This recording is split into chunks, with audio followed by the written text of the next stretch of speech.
Arise, Queens. This is the All Queens Army, where women are provided with the tools you need to overcome your fears, face your flaws, and experience breakthroughs as you develop self-esteem so strong you emanate royalty.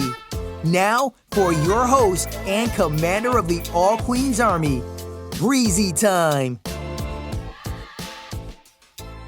Welcome to the All Queens Army podcast. This is your girl, your host, Breizy Time. I am here today to have a dope-ass conversation. She already laughing. And I have Jamie here with me today. I'm excited that Jamie is on the show because, listen, me and Jamie just had a whole conversation before we started recording. A whole conversation, like a whole 2 hours probably. We go way back. Way back. But one of the things that I said was, the very first episode that I recorded, I felt like it was manufactured. I felt scripted. like we was trying to purposely talk about a specific topic. And I don't want to do that. I really want this podcast to be real, raw, original, and just be chock full of integrity, because the whole purpose is for us to talk about real deal issues that, we as women go through and how to overcome them and how to cope. The show today was originally supposed to be about trials and tribulations and like, what do we do as women when things in life get real? Like when shit get real, when things hit the fan, and how we put on that superwoman cape and we have all these things going on and we still manage to push through and be that beast of a woman, and everybody's still dependent on us, and we just keep it moving, and it's smooth as fuck, right? Like it's smooth, but That's it's the not real smooth. word, right? Real. Yeah, it's not smooth to us, but it looks smooth and it looks no. easy to everybody else. So I have Jamie here. Me and Jamie go way back. We actually went to middle school together. So I've known Jamie for so long. That was like 2 years ago. Because we still young, girl. So Lies. welcome, Jamie, to the Queen's Army. Thank you for having me. Thank you for being here. So the reason I asked Jamie to come is because, y'all, I'm going to tell y'all something. I don't know if y'all follow Jamie on social media, if y'all, friends with her, but this woman is a bad bitch. And I'm only saying that. She said she don't cuss. She said she don't cuss no more. So, but I'm a bad girl. I'm playing. She a bad girl. I'm playing. But I say that, y'all, because there has been so much going on in her life, and when I say she handles it like a boss, and I know it's a lot of us ladies out here who, we really feel like we have our plates are full. We have so much going on. Jamie is a wife, a mother, a business owner. Tell them everything else you do. I don't even want to speak for you. Lord, it's like, honestly, I don't look at it as wearing a lot of hats. What? I don't. Girl. I feel like I'm doing stuff that I thought people do. I mean, well, they do, but... So it's like when people give me the compliment or say that or whichever, I just feel like, oh, it's not that hard, or no, it's not. It wasn't until I kept getting complimented or people say things like you just said, and then I really look at it like, wow, I do a lot. Yeah. Well, like it is a lot. So yeah, I am a mother, a wife. I'm a business owner, very active in the community. I'm just a giver, a helper. I feel like I'm a pastor. I feel like a minister. I feel like I wear many, many hats. Tell us about your hustles. Like all of the different hustles. I know you do hair, you tattoo, you cook. The funny thing is all of that stuff is so old, but it's like people won't let it die. Like I'll try so hard, like, no, I don't do it anymore. But then it's like I always got to pull everything back out, because it's like, and that's how I started. Like, being a parent of 2 young girls, when you work that 9 to 5, and then I stopped working the 9 to 5, it was like, okay, I need to figure out how I can be free of this all the time, because you never realize how much you miss out on when you are at work. Right. I'm talking about like something as simple as going up to a school, talking to a teacher, or doctor's appointments and things like that. Like, it felt so good to not have to call out. Because I'm the type of person, I like to work. And I would hate calling out and stuff to have to do, or even though the time was there, it's like, it just wasn't me. So I'm like, how can I make this happen all the time? So I'm very strategic. Well, you got to be. I calculated how much I made an hour, how much I brought home, how many things I had to do at what amount to be able to still bring that in, and I can stay afloat. Like, good, I'm good. So that's pretty much what I did. But I have my nonprofit, which is the Flower Garden, where I mentor young ladies ages 10 to 21. But like I said, I find myself just mentoring so many people, and I'm only 38 years old, but I've always been told I was very wise. Right. Or like I'm way beyond my years. Being raised by my grandmothers and aunts and things like that, like they instill a lot in me. So it's like I got a little bit from each person. One person was affectionate. One person taught me how to be a strategic planner and to do things, you know. At the age of 21, I was a homeowner. You see what I mean? So to make those types of decisions and stuff. A boss, 21? Yeah, I was 21 years old. Did you have both of the kids by 21? Yes, I did. I had both of my children by 21. And a homeowner. And I was a homeowner. And what made me want to do that was because rent was X amount of dollars. Right. I bounced around a lot of my life. Even when coming to Roland Park. Right. In middle school, I was leaving a home. Leaving my aunt's home, going to another home. Like, so I was always moving around. That's one thing I didn't know about you, that, you know, like when we was little, that you was and moving foster around care and moving. Yeah. I guess because I stay happy. Right. So it's like, if you didn't ask, it really wasn't a need to really bring it up or like talk about it. But I was happy. But I think in a sense, I kind of wasn't. I think that's why I always did a lot, because if I didn't stay busy, then it just left a lot of time for me to think and feel. That's a good point. So the more I did, it was like, or the busier I stayed, the less I had to feel and think. I didn't think about where my mother was. Right. I didn't think about, oh, I live with my aunt, but she don't treat me like she treat her kids. Right. Or her husband don't, you know, give me the same respect that he give people around me, or think like I don't have to think about that. Right. Because I'm either never home, or I'm busy, or I'm doing something. And that's how I actually pushed to even get good grades. Like, it was just like, I just did the most for me. And then it became a lifestyle. Right. And I think like now me doing it is not because I'm not happy. It's not because I'm not, you know, I just like being busy. It's like now I don't know how to stop. I don't know how to turn it off. Like, people always say, well, you got to do stuff for you. And I get breaks. Right. But then I'm just laying there bored. Like, I got adult ADHD. Like, I'm just sitting there like, something can be done right now. Like, oh my gosh. You got to relax though, too. I don't know how. Like, I literally don't know how. I don't know how to shop for myself for real.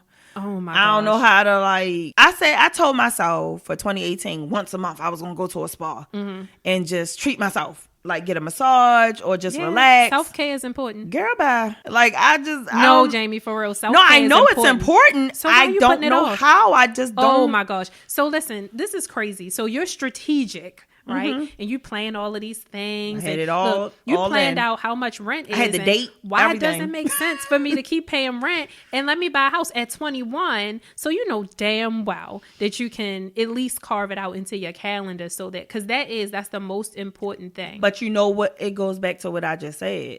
Even though I've outgrown a lot, if I'm in a spa and it's quiet and I'm sitting still, again, it still takes me back to just feeling and thinking. Yep. So you and then I try to cram in my brain, what can I think about doing stuff to keep busy? Like, what can I do when I leave here? Or what can I do? Like, the quiet, or like even when I came here, it was like, I love the quiet, I love the people. But it's like, I really think I do love my zoo.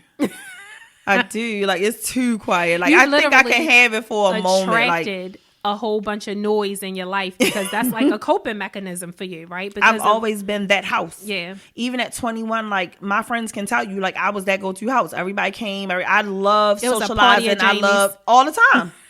All the time. And like, now I've turned my kids into that. Right. And I don't mind their friends being there. Now, I can't say my husband like it a lot, but it's like, I love just, you know, having people over and being busy and doing something and just not having a whole bunch of idle time. And it also kept me out of trouble. Right. I think that's what's like wrong with a lot of youth today. Sometimes you have too much idle time on your hands. Right.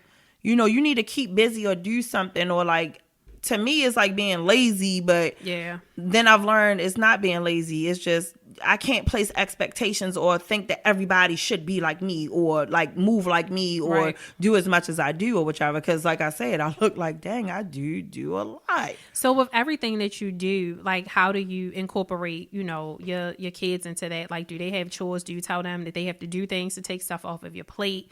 And then she also didn't tell y'all that she has a little baby too. So, oh God, she make it bad for everybody. Look, we talked about this too. At at 36, you had was you 36? I had Kinsley at 36. Yeah, so at 36, with 2 teenagers and almost at the finish line, she had a baby because her husband didn't have a baby. So any children. Yeah. So talk but about I was that. Determined. I'm gonna make this happen. I'm going and. It was hard. I had my tubes untied. I was done. I didn't know you had girl. I had my tubes untied. You was dedicated to that. I was very dedicated. You loved the shit out your husband. Loved him. Yes. Okay. That's why I'm just like, she'll worship the ground I walk yes, on. He should. But I had my tubes untied. I had them tied when Taylor came out. Oh my God. So that was in 2002. Right. So did that. Had experience. I almost died. Really? Mm-hmm. The same week I had the operation. Mm-hmm. What happened was I had my tubes untied. And so, mind you, I was a once a year person. Once a year for my GYN appointment, once a year for my physical. Mm-hmm. I'm good. Mm-hmm. With the surgery, the way I learned, too much scar tissue was scraped away. Mm-hmm. So a hernia that I didn't even know I ever had blocked my bowels. So I had bowel obstruction surgery. Mm-hmm.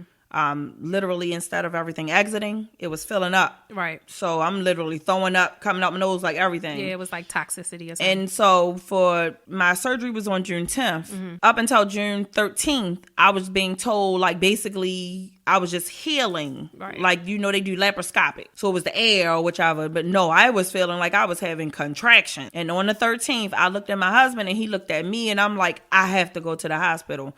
And he's like, come on, I'm going to take you. And I'm like, no, I can't even make it to the car.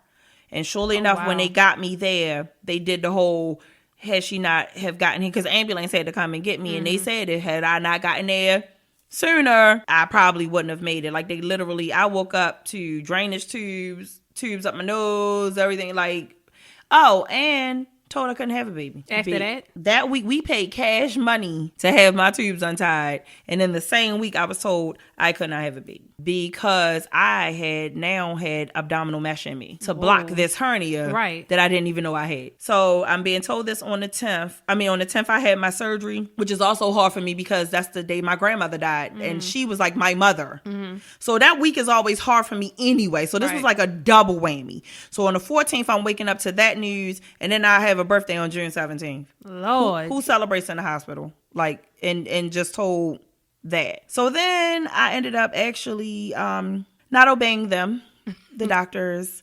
And 2 months later, I was pregnant. Girl. I was pregnant. Naturally, nothing.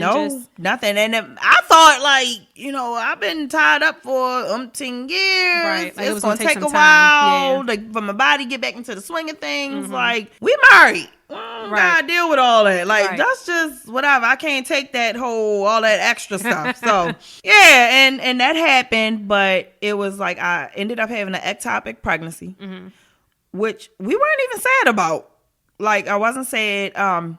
They had me do something called methotrexate. So I didn't have to have surgery to get like my tube enough and taken out because, it wasn't as far along. Okay. So I did the medicine, which is like chemo, they said it is. Mm-hmm. So it aborted the pregnancy, whichever. But like I said, we was just happy to know the money was well spent. Right. Like, at least I know I can get pregnant. But one thing I've always done, even as a child, my aunt used to say to me all the time, you don't believe nothing stink till it reach your knees. Of course, she used the cuss word. Of course.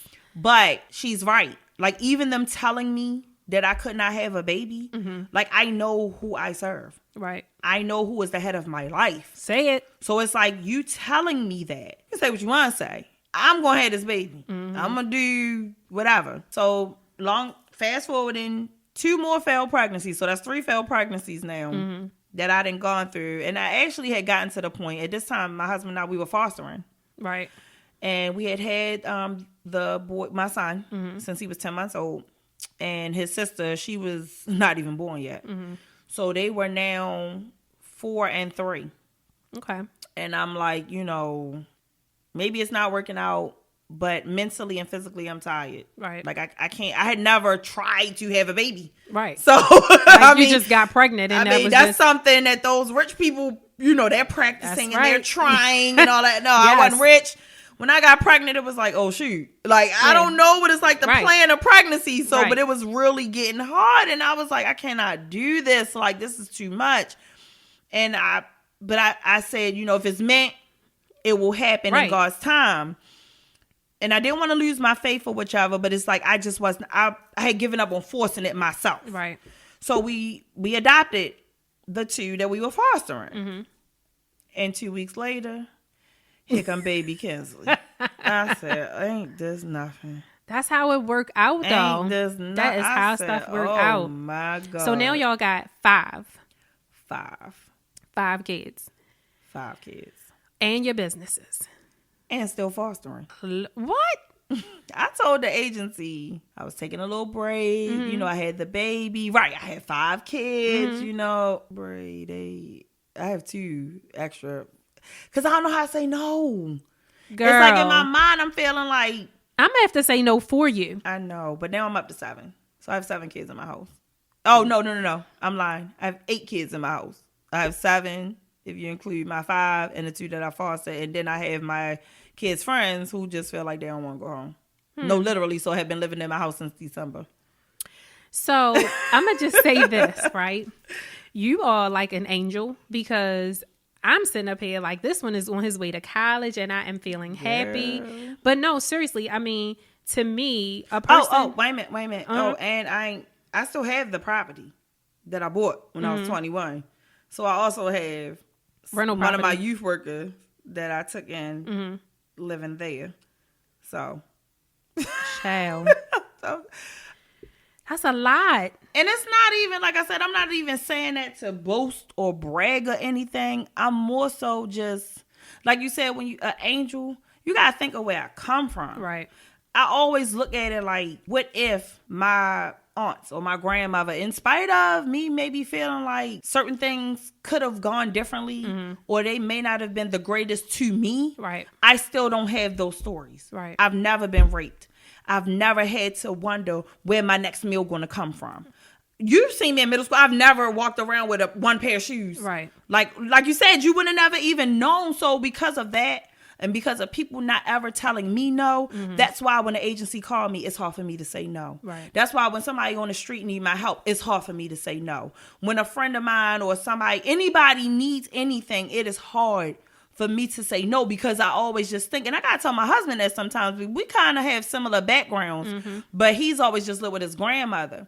He's a little bit more selfish than I am, but I always got to remind him, like, what if they had said no? That is powerful as shit. Like, seriously, like you're saying, somebody took me in. Somebody took the time to raise me, to make sure I had a roof over my head. And they had to. And it wasn't their responsibility. Right. So now, again, and even though you said, it may not have been the most comfortable situation all the time, but they still did it. They still came through. They still was something that you could depend on, right? Now you've turned that into... There's no law that say your family has to take you in. Right, exactly. I actually feel bad for some of the children that I fostered or some of the kids that I've run into. I've even had to bring that to my kids' attention. I'm like, can you imagine going into somebody's house that you do not know with like a trash bag of stuff? And you might have had so much stuff, but a trash bag of stuff. And sometimes not even that. Right. I'm having baby showers for big kids because they coming with nothing, Bree.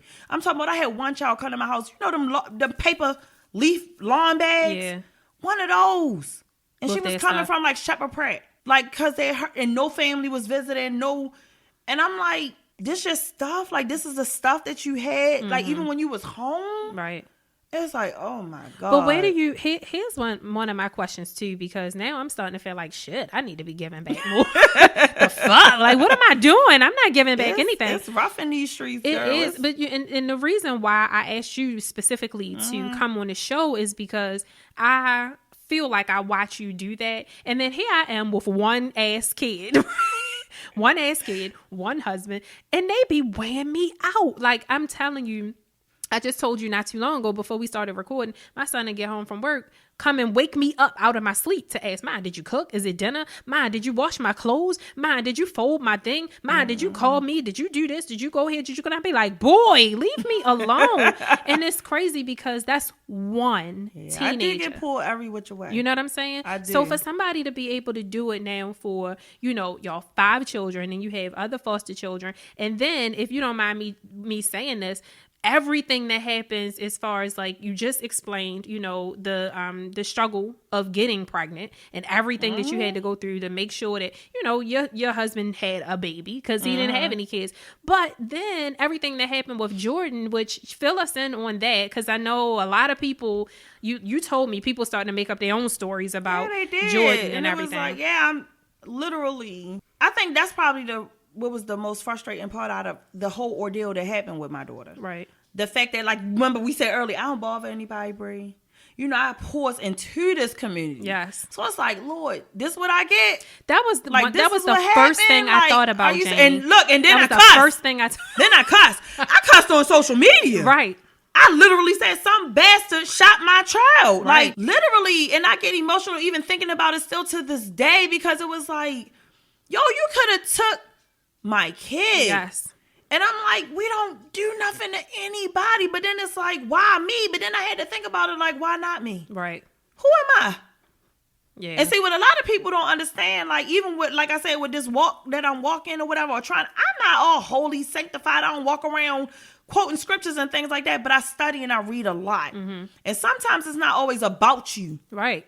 Or it could be about you. Yep. Because not only does God forgive us, but there sometimes still is a consequence. Right. That's like us as parents. Yep. We forgive our kids all day, but you still gonna get that tail tail whooped. That's right. You still punished. I'm gonna forgive you. Yeah. But at the end of the day, it's a learning lesson, and you still won't get this punishment. So it could still very much so be from something that I might have done right back in the day. Because I wasn't perfect. Remember, I had a lot of hurt. Yep. I just had hitting hurt, and I handled the hitting, in a hitting way. But that's like I posted that before too, but I'll touch on that. But anyway, I'm sitting on my chair. We had just left each other. Right. Literally just left each other. And I get a call from her best friend. And she's like, I'm like, hello? And she's like, oh my God, Miss Jamie, calm down.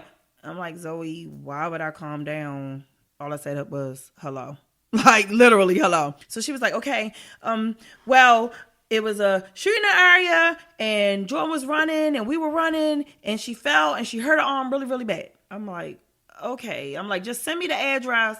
I'm going to come over there. I'm going to see, what's going on, because they were over another friend's house. I live in West Baltimore City. This is now, like, past out Sedonia, like East Baltimore. So I'm like, give me the address. I'll be on my way. Come see, what's going on. Literally in the car on the way, my husband is on the phone, like talking to his friends, like, well, I'm gonna just get Jamie to drop me off, because it was a fight that night. Mm-hmm. So he was like, and one of y'all can just bring me home or whatever. We just gonna go see what's going on. So then so you didn't know she had been shot. No. Your first call was she fell and hurt her arm. Oh my God. So then en route to where I thought was going to be Sedonia now, and I know exactly where I was. I was coming from the underpath. Mm-hmm. I'm now approaching Martin Luther King Boulevard. I got another call, and it was like, well, Miss Jamie, go to Bayview. They taking her to Bayview. They said they want to take her there because there was a shooting in the area, and because she was injured, they just want to make sure everything is okay. Right. I'm like, okay.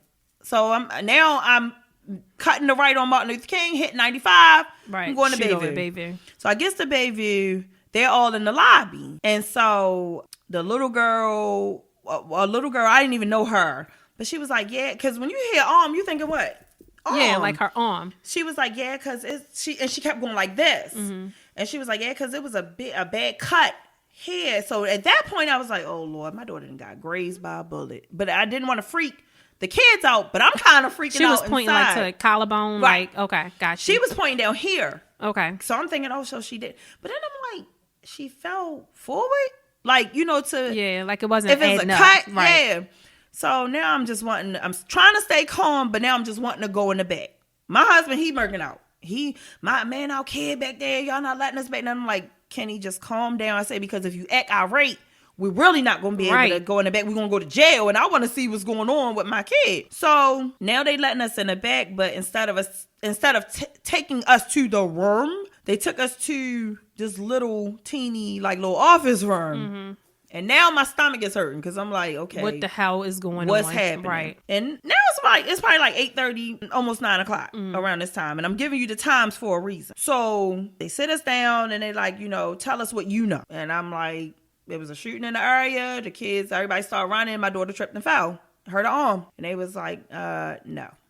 And I'm like, okay, so what happened? Like, you going too slow here. Like, what's going on? And they like, ma'am, your child's been shot. So now, like, the wind done left my body. I don't know what, like, I just lose it. I'm like, shot because, and then he says she's been shot in the neck. And I'm like, oh my God. Like, because at this point, I'm still not seeing her, but I'm like, oh my God, is she alive? Did she make it? Like, is she? So they leave out, but it was to get her, I guess, ready. Because they say, oh, she's right across the hall. So now I want to run out the room to go see my kid, but I couldn't. They wouldn't let me go in there yet still. So I sat there. Then I started. That's when I made the post or whichever. Because I was like, I can't believe this just happened. Because I'm like, how do I let people know I got too much family or whatever? So that's why I made the one post to be able to just let everybody know what happened at one time. So now my phone is going off ringing. My sister calling me. People calling me or whichever. And I'm kind of trying to answer the important calls because like the people I know need to get there you can't or talk call to everybody. Me. Right. Yeah. So now they take us over into the other room and we get in there, and as soon as I hit the frame of the door, she's like, man, don't come in here with all that crime mess. God got me.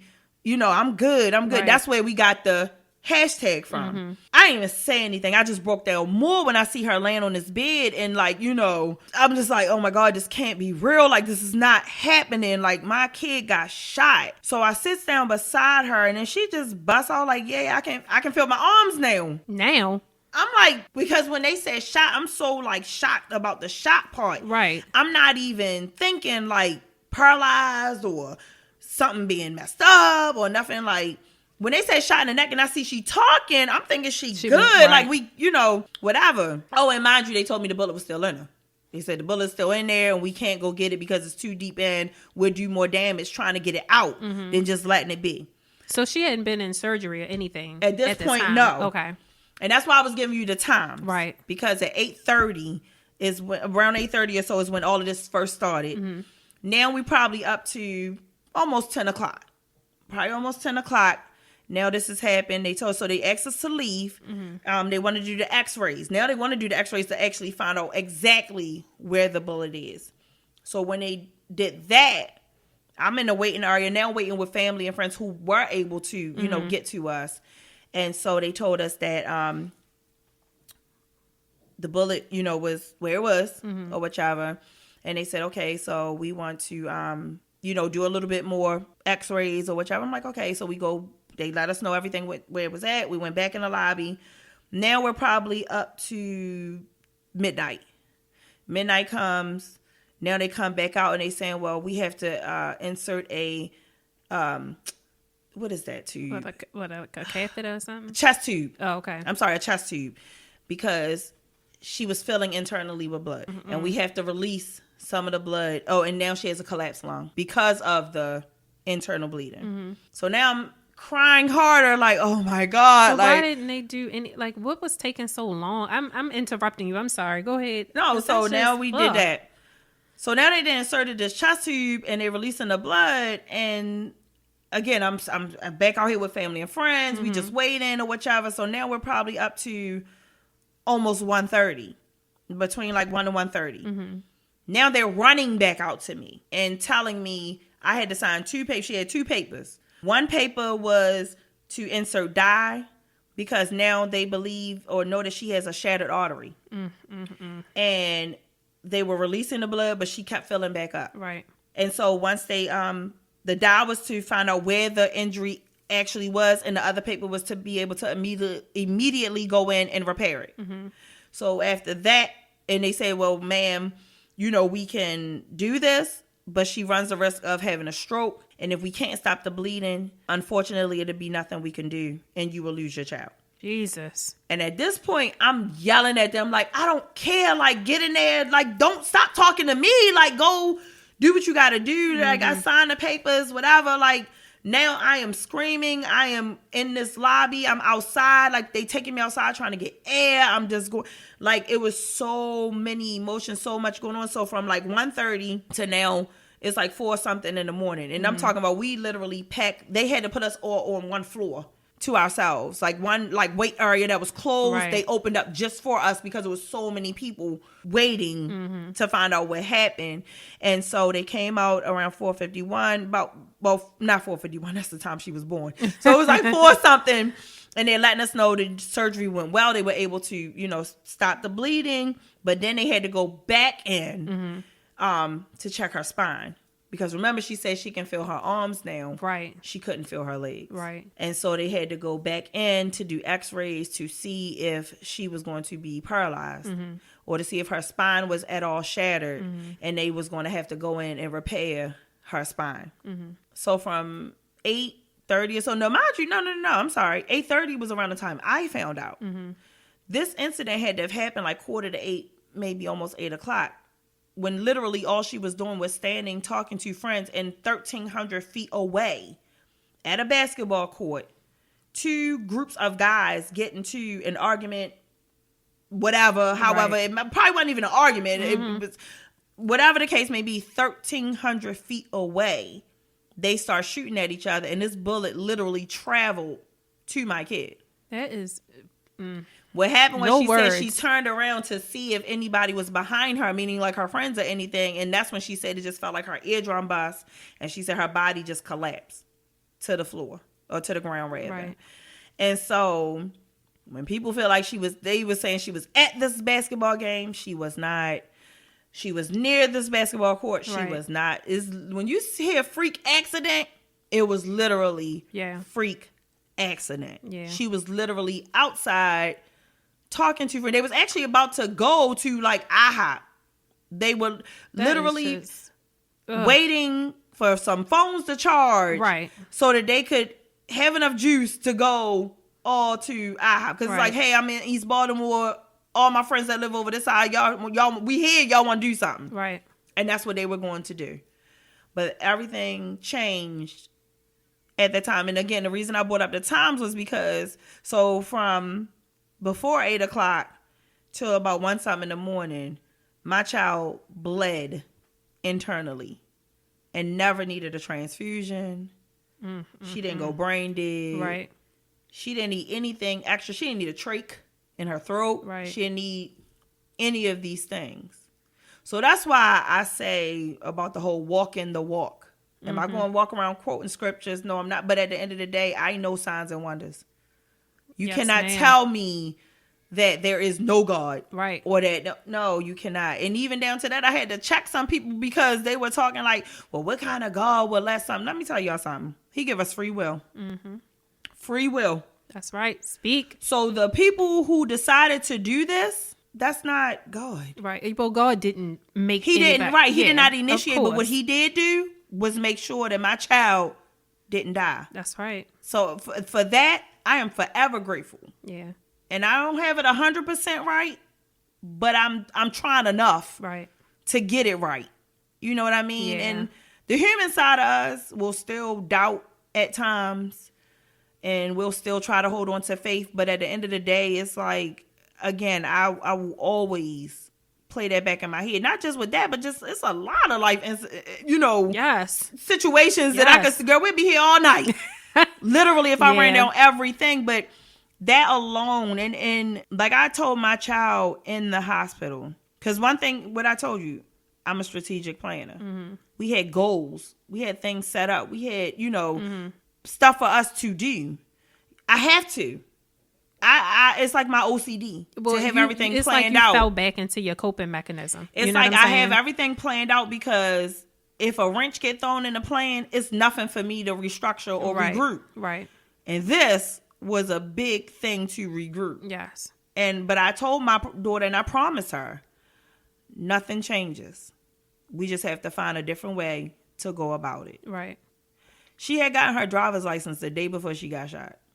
And I'm so glad she did. Yeah. But I had to pay an extra $250 to get her medically cleared. Right. To be able to drive again or whichever. But like I told her, the goal was for you to do this. This is what you're going to do. The goal was for you to do that. This is what you're going to do. People were giving me like, oh, she looked nice. She went to the prom. Was she not supposed to? Right. Like, I mean, but was she not supposed to go? Like, I mean, she had a ring dance. Right. We got discharged from the hospital November the 7th. Mm-hmm. November 17th was ring dance. We planned for her to go. She's going to go. Right. She's going to go. Like, nothing is going to change. You have, and this is why we're talking about things like this, because there are women who deal with things and maybe not that thing, and maybe not something as big as, what your family had to endure. But sometimes we see something that happens, or, it throws a monkey wrench in whatever plan. And instead of us continuing on with the plan, like you said, look, nothing changes. That's so powerful. Nothing changes. We just do it differently. So as women, I think that's something that we do so well. Some of us, we do so well. It's like, okay, plan change. Let's do something different. But you keep pushing forward. You have to. And just look at like what you're teaching her. I mean, you are literally teaching her. It's a difference between being a caregiver and being a mother. Right. Mothers can relate. Yes. To what I did. Yes. That's the one thing everybody kept saying to me. I don't see how you do it. I don't know what I would have done. And you know what my response was to them? Yes, you do. Yeah, you would have figured it out. I didn't think I would have to try to figure this out either. But at the end of the day, when you are a mother, you figure it out. You know you make it what happen. to do. Yep. Absolutely. Absolutely. And it was like, my child was battling enough with not being able to use her legs. Right. The last thing I wanted her to have to worry about was all the things that we had planned for her that she was not going to be able to do. Just like she was a fashionette. You're a Dove. You know what they are. Yes, you know. Absolutely. And so this year, she went up for officer. Right. And she got it. Yeah, and it wasn't because they felt sorry for her or because, no, it had nothing to do with that. It's because she did she did a phenomenal job, doing everything that she was supposed to do. Right. And she wasn't going to go for it at first. Right. And I'm like, why not? Again, 9th grade, you always said that you was going to do this your senior year. Why are you not doing it? And she's like looking down at her legs in her chair like, how am I going to do this? And I was like, when have you ever seen a producer in the movie?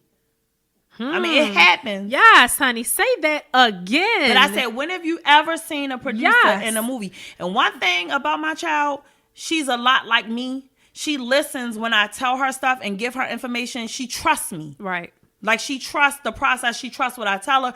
So it's like she has so much of me in her that it's like her management skills, her organization skills, her like just being a contributor.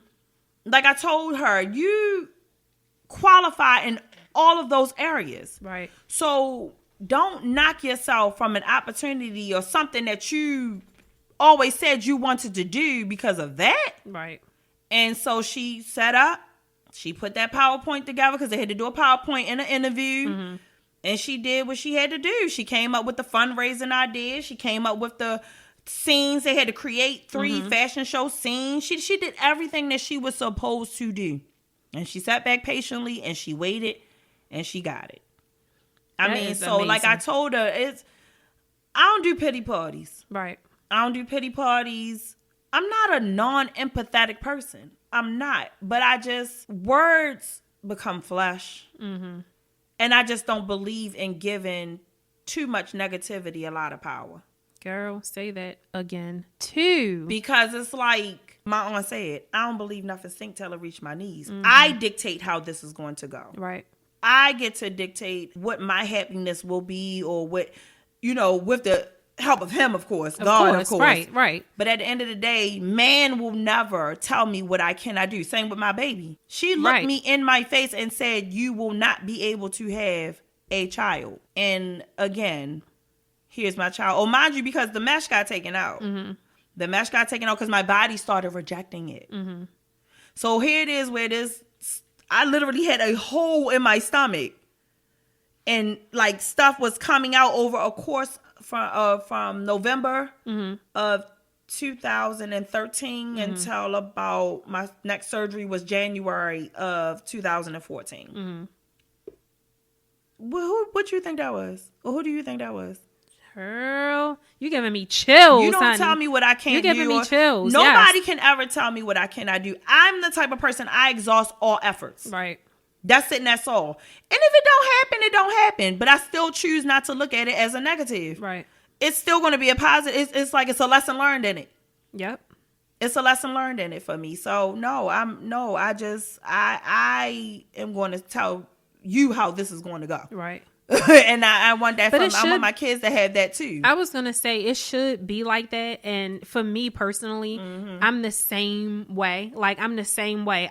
There is nothing that I've ever felt I couldn't do or that I couldn't accomplish. And I got that from my mom, because my mom is the same way. Like, my mom is just a fighter. And it taught me to, like, you know, if you're not fighting to go in the direction that you want to go, life will just take you wherever it wants to take you. And I'm baby, I'm not going the way you want me to go. I'm going the way that I choose to go. So I feel like I taught my son the same thing. You know, listen, we got to make it do what it do. You know, you don't give up, all kinds of stuff. I've posted, you know, stories about that on Facebook too. But what really stands out to me about you is, again, you have one child who is paralyzed, right? You deal with that, and you've even told her, "Look, drive," right? You like drive. At the end of the day, she's not even paralyzed. She's what you call an incomplete paralysis patient. Okay. So whereas though she's not walking now, she will walk fully again one day. Right. But at the end of the day, when she's sitting there crying or feeling like, because typically that only comes when it's something she just really cannot do. And it's like, then she want to have the pity party or whatever. And people are like, Jamie, well, you don't understand. No, it's not that I don't understand. But let me tell y'all something. That's mine. And like I said, I'm not being non-empathetic. But when, like, you know how they say with funerals? Yeah. Oh, we had thousands of supporters and people and all of that, but it died down. Right. And it got to a point where it's just she and I. Yep. And my husband, of course, and, you know, but our circle got really small. And what I had to explain to her was, we're not going to always be here. Right. You're going to have to learn to suck it up. Yeah, she got to fend for herself. And fend for yourself and get it together. And because of that, Jordan just had a situation where we had to go to university. Where, again, she was faced with possibly having to do dialysis and a kidney transplant. But the nurses, they were so stunned at how, when she got in there, girl, she told them what she needed. She was like, I need a bucket. I need some gauze. I need this. I need that. I need the little catheter things. Like, you know, I need, they was like, we've never had anybody so independent and self-sufficient. And it was like, again, I'm teaching her because, let's be real. That's the word. Remember, that's the key word, real. Yep. We're right now waiting on her left leg to come back. Let's say it never does. Then what? Right.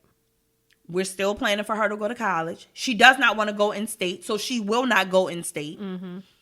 You know, she still wants to be in the medical field herself. You know, so you're going to, same with being a fashionette, you're going to let not being able to walk stop your life. Right. I see people live that are completely paralyzed. And that's what I tell her too when she get her little moments. Nobody has ever looked you in your face and said, you'll never walk again. Right.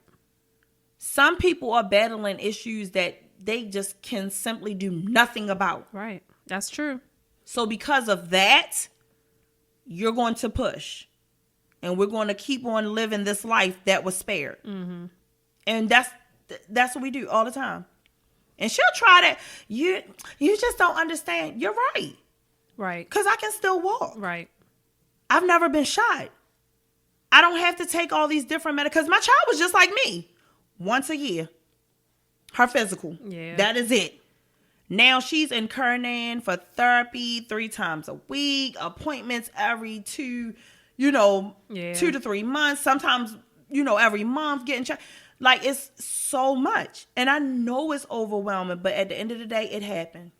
Yep. And you got to deal with it. Happened. Yeah, you got to deal with it now. So what do you do? I will not allow you to sit around and let this consume you. Right. You know what I mean? Yeah. Like, it just is. It just is. We're going to make the devil mad with this one.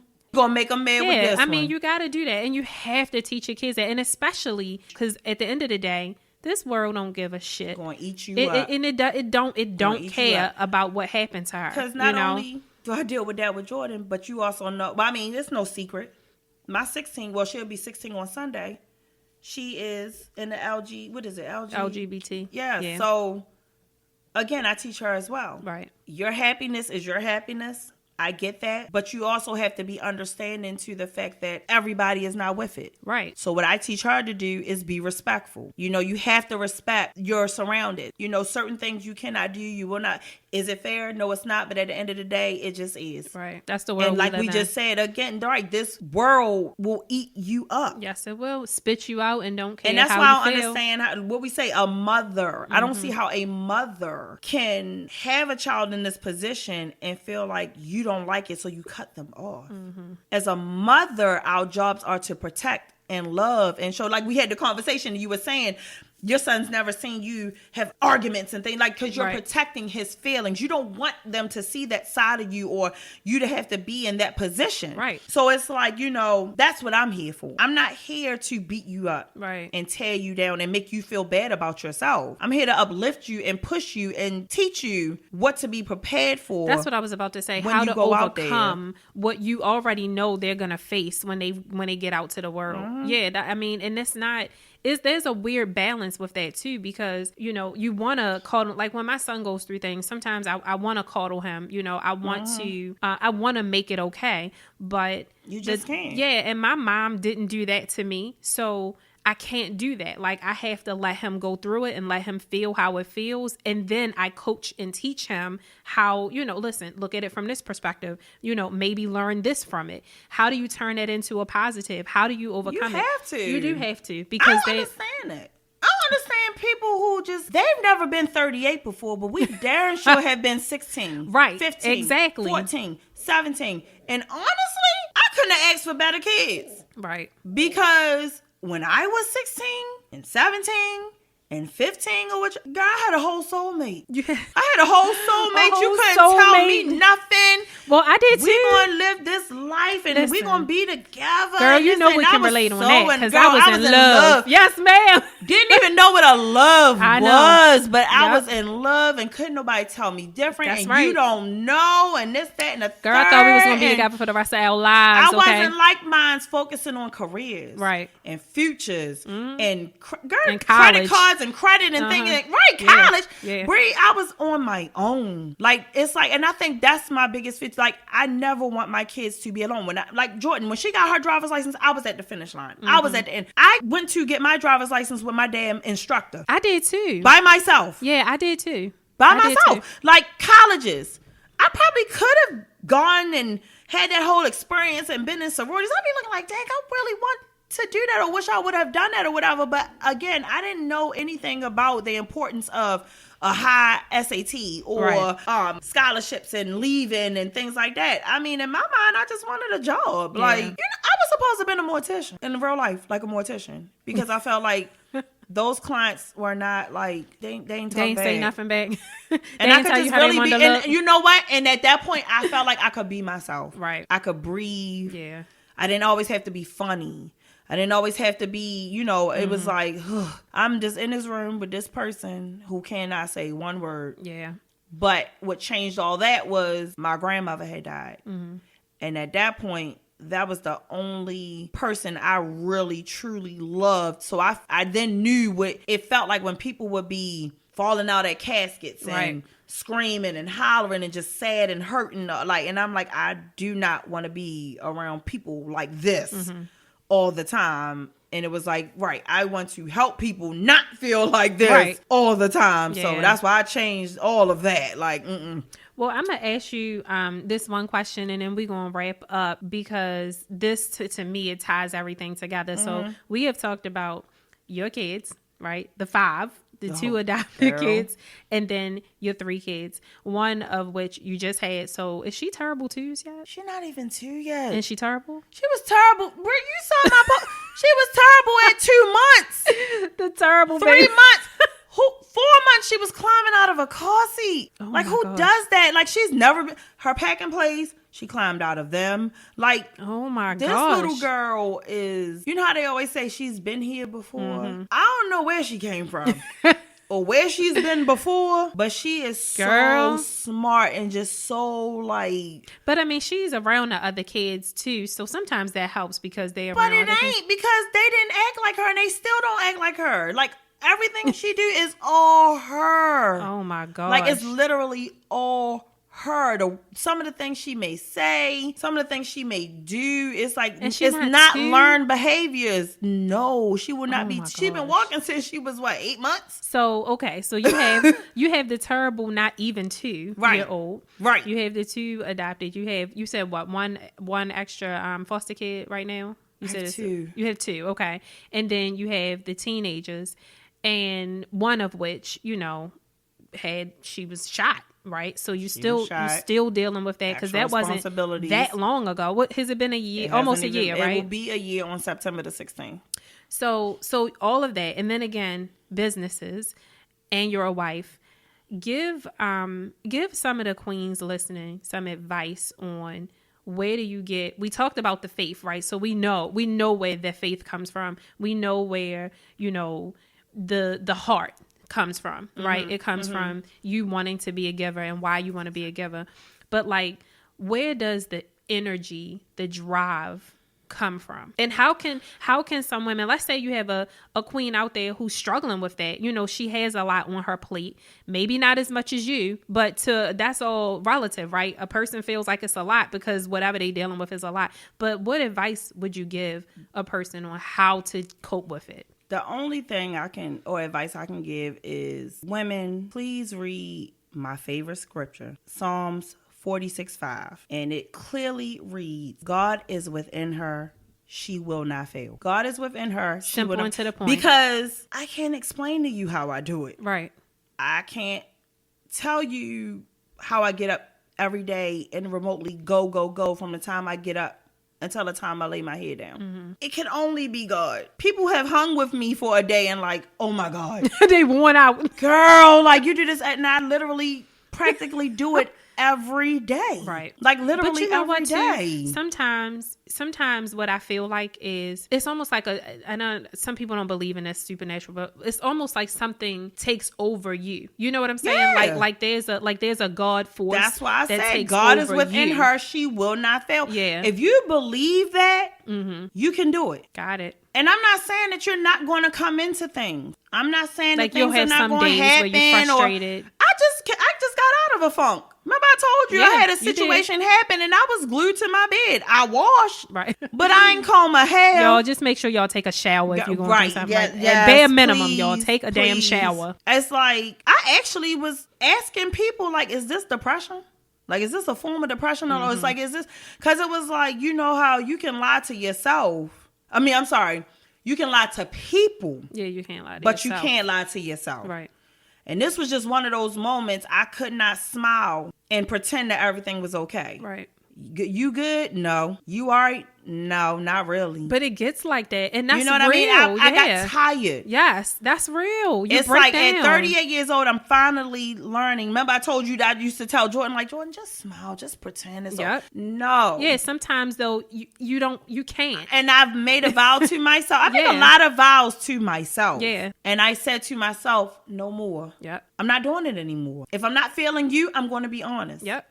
If I'm not feeling it, I'm going to be honest. Yep. If I'm just feeling some kind of way, I'm going to be honest. I think that comes with age because my mother used to tell me that all the time. And actually, my own confession, over the past week or so, since we've been back from vacation, I had so many deliverables. And 2 days ago, I just didn't feel good. Like, it was nothing wrong with me. I didn't have a cold. I just felt weird. I felt awkward. And I decided to come home and get in the bed. And I literally stayed in the bed. Just do nothing. Yeah, for like over 24 hours. My son came in my room and he was like, Ma, like, what's going on? You ain't been downstairs at all. And I was like, you know what? I'm tired of pushing myself just because I have this to-do list and I know things need to be done. But more importantly, I need to be taken care of. And when you get tired, when it's overwhelming, when it's too much, it is okay to just shut down and be like, I'm done. It's okay. And you have to do that to preserve yourself. You have to. But I didn't even care.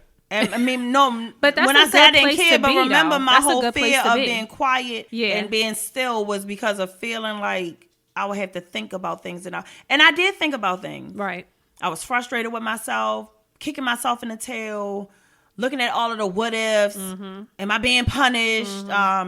Is it a blessing, God? Because, I mean, are you trying to tell me something and I'm not listening or I'm not getting it? Like, it was so much going through my mind. But then it was like, then I would just pray and just keep being quiet and keep being still. You know how they say sometimes it takes something to put you on your butt or make you, you sit down. Yeah. I had to literally, but now I look at things differently. That's why I just said, if I'm not going to, I just made a post. It was something I had saw and it said, right, I'm not extending my arms all the way anymore. Yeah, no. If I don't want to. My grandmother always taught me, you can say whatever you want to say. It's all in how you say it. I'm not going to say you always going to get it nice. Right. But even down to community stuff, I'm not feeling it. Yeah. People out here doing community work, but not really doing community work, if that makes sense. If you pull me in it, I'm exposing it. Right. Call me a snitch, call me what you want. But if your purpose is not really to help, I'm not doing it. I'm just not. Yeah. Because I don't want my name or me to be attached to anything that's not right. Right. You know what I mean? Like, I'm not going to be able to do it. So again,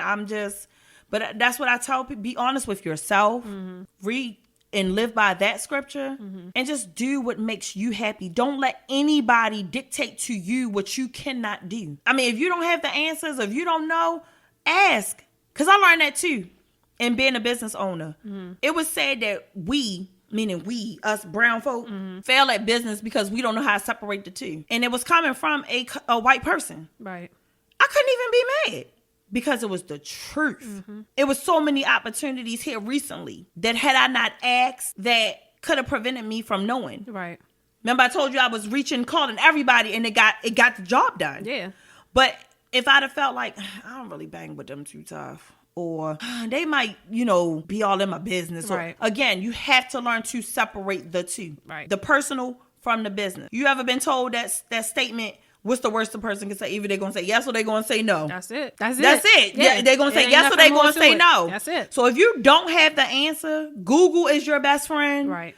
Asking questions. I was that person in school. My hand went up. Everybody like, oh God, here she go again. But half the time it was a question that you wanted to answer but to. they intimidated. They don't right. Want you don't want people to know exactly. Yeah. You don't want people to know I'm that not you that don't person. Know. Yeah, I'm not that person either. I'm not that I'll person. ask. Google is my best friend. Yep. But to me, it's like, to be curious is not a sign of weakness. It's actually a sign of strength. Like, I'm curious. I want to know. I want to learn. So you just have to be resourceful and figure out how to get the answer. That's really, the key is knowing who to ask. And I will say this too, us as queens, because this is what we are about, uplifting and helping people get their breakthrough and breaking through barriers. We need to learn to do that to one another. Yes. We literally need to learn to stop tearing each other down. Stop competing. Yep. Stop feeling like if I tell this person something, I've never been afraid to share. Right. Never. Anybody can shoot me an email, a text, a phone call about anything. If I know it, I'm going to give it. If I don't know it, I'm going to find out the answer for them. Because guess what, y'all? It's enough out here for everybody. That's a whole... And that's not just with business. I know. And that's a with whole... With men too. Girl, don't even... With listen. men too. That's a whole nother show. Because I'm going to tell you something. It is... And I men have too. personally experienced They're not going to stop until we stop. That's right. Absolutely. They're not going to stop until we stop. Yes. Period. That's it and that's all. Until we stop entertaining them, until we stop making them feel that it's comfortable to mess with me and talk to my homegirl or this person and you're a whole married man or whatever, they're not going to stop. So us as women, we need to uplift each other. Tell that girl you're better than that. Right. You don't have to deal with that. Yep. You can get you a man or just be patient. Again, maybe God is trying to tell you something like it's okay to be alone. Because at one point I felt like I didn't want to be alone. Like, so I would relationship jump. Remember we just had that conversation too where I told you I had somebody in my life because I felt like I didn't want to be alone. And I thought I lost my soulmate. That man that I thought we were supposed to, I was going to have, we did the numbers. We did. 18 years of marriage and 20 some years of a relationship. Yeah, but guess what? We looking at these people now like, what the heck? Look, I'm glad I ain't married. Oh my God. Like, that's what I was. Yeah, God saved me. Slit my wrist. That's what I was going to slit my wrist for. Right. That's what I was. Yeah. So we just have to learn because I'm that friend. And if you're my friend, I love you as my friend. Right. I'm not going to be disrespectful and rude, but I am going to tell you what you may need to know to not be down. You know what I mean? Yep. Now, I'm not going to drill it. I'm not going to beat you up about it. But I am going to be that friend, and I'm going to tell you. So when you're ready, you can't say you didn't know. You know, when you are ready to take that, and I think, again, we as queens, we as women, we have to get more like-minded in that area. I think one of the key pieces to that is we have to build each other's self-esteem.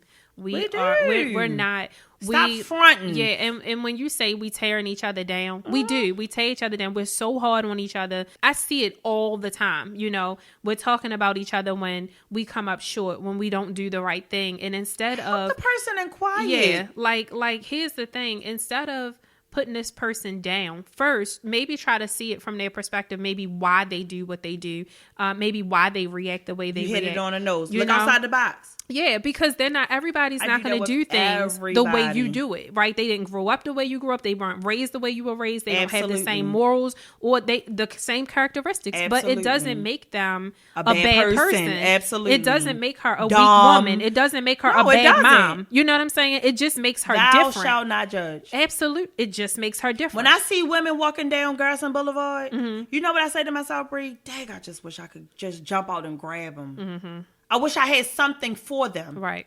I wish I could save them. Y'all, just so y'all who don't know what happens on Garrison Boulevard, it'd be a little prostitution. Oh my goodness, it'd be a whole lot of prostitution. Be a little prostitution going on. But that's what I'm saying. Like, it's like, because again, I don't look at that person and just see a prostitute. It's a reason that they're at the point where they're at. Yeah, something. It's a reason. Brought them there. Now, what I will say is, don't allow somebody to abuse you. Meaning, you can't save everybody. Right. Some people's issues are so far gone that a good word of encouragement or whichever just really isn't going to help. Right.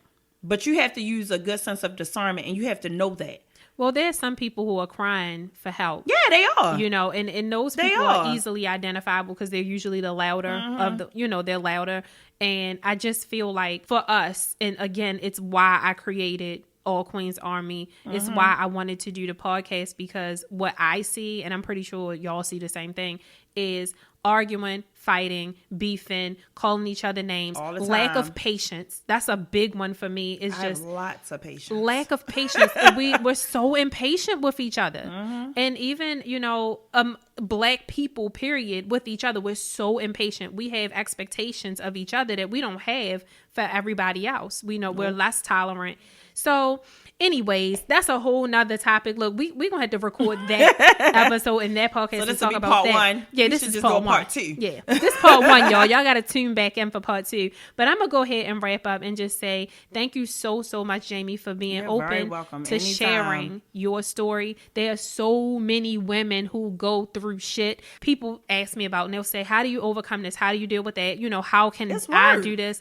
And it's hard being a perfect person, ain't it? Listen, it's impossible. It's impossible. It is impossible. But it's impossible. There's no such thing as a perfect woman, a perfect marriage, a perfect friendship, a perfect daughter, a perfect son. It's just, it doesn't exist. But you choose to be happy. Yeah, and you choose to focus on the things that are positive and not, like you said, not put energy into the things that are negative. And that takes work, because we're taught to focus on the negative, and we're taught to live out of fear, and we're taught to focus on the things that we don't want to happen, as opposed to focusing on the things we do want to happen. So that's why I wanted to talk to you, because I absolutely admire your strength. I absolutely can relate to your strength. And I want for other women to hear what it is that drives that strength in you, because there's somebody who's looking for that motivation or trying to figure out, how do I get through whatever it is that they're going through. So queens, if you're out there, please make sure you read Psalms 46:5, because that is what Jamie said is what keeps her engaged and keeps her motivated and keeps her strengthened to get through everything that she's gotten through. And listen, queens, if Jamie can come through everything that life has thrown at her, look at the devil and tell him to kiss her ass and keep moving forward, you absolutely can too. She wouldn't say kiss my ass. She'd be like, kiss my butt. I probably would, because you can say hell damn it ass. It's in the Bible. No, but I probably would at that point, because that's how you have to feel it. Yes, it has to. It has to be, and don't like, just passionate. read that. Don't read it. Feel it. Live it. Believe say it to it. yourself Absolutely. regularly. Yes. I had my daughter put that on a t-shirt for me. Yeah. Like, I wear it proudly. Like, yes. No, you have to really, really You know, but that's another know thing. that about I don't you. think that people understand what it means when you say, like, for you to embody a belief. It's more than just reading it. It's more than just thinking it. You have to feel it. You have to live it. Yeah. You have to breathe like it. It should get to the point where thinking about it puts goosebumps on your arms. Like, it should really move you in that place. Like, the passion and the energy behind it, it has to be there. So we're gonna close out. I'm so thankful for Jamie. Again, thank you so much for coming to the show. Guys, tune back in for more episodes. So thank you again. It's my girl. Welcome. It's so beautiful to know women, strong women that we can relate to since we were 11 and 12 years old. So that's just because I'm only 20. girl. All right, y'all, we out. Thank y'all so much. Hope y'all have a wonderful day. Stay blessed. It's been real. All Queens Army podcast with Breizy Time. Have a good one. Thank you for listening to the All Queens Army podcast. If you want to connect with Breizy Time and the All Queens Army, be sure to follow them on IG and Facebook at All Queens Army. Or head over and check out the All Queens Army YouTube channel. Until next time.